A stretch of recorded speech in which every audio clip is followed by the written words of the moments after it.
हम मुमताज झा समस्त मिथिलावासी के गोर लागे छी। बटगबनी गावे जा रहल छी। जय मिथिला, जय मैथिली, जय मां जानकी।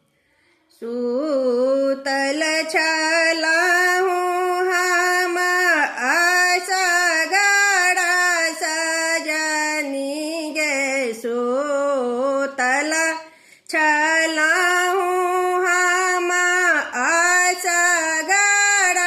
सजनी गे, नींदिया में उठलहुँ चेहाई सजनी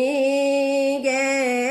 नींदिया में उठलहुँ चेहाई सजनी गे, सपना में देखल पहु आयल सजनी गे, सपना में देखल पहु आयल सजनी गे, तखने टूटल मोर नींद सजनी गे, तखने टूटल मोर नींद सजनी गे, देखल कहाँ पहु मोर सजनी गे, देखल कहाँ प्रभु मोर सजनी गे, ककरा कहा बाबू झाई सजनी गे, ककरा कहा बाबू झाई सजनी गे, के कहत मोरा दिल के बतिया, के कहत मोरा दिल के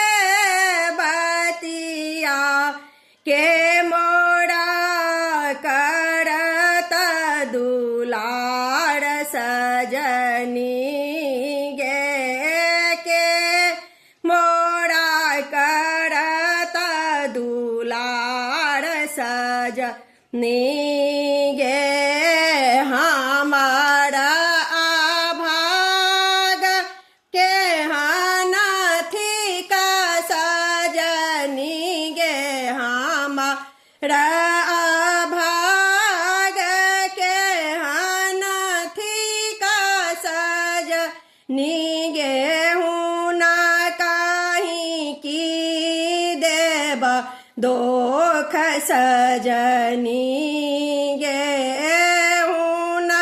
कहीं की देव दोख सजनी गे,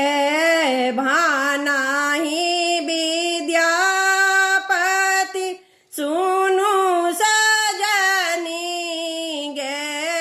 भाना ही विद्यापति सुनु सजनी गे, सपना के नाही बिसबास सजनी गे, सपना के नाही बिसबास सजनी गे। धन्यवाद।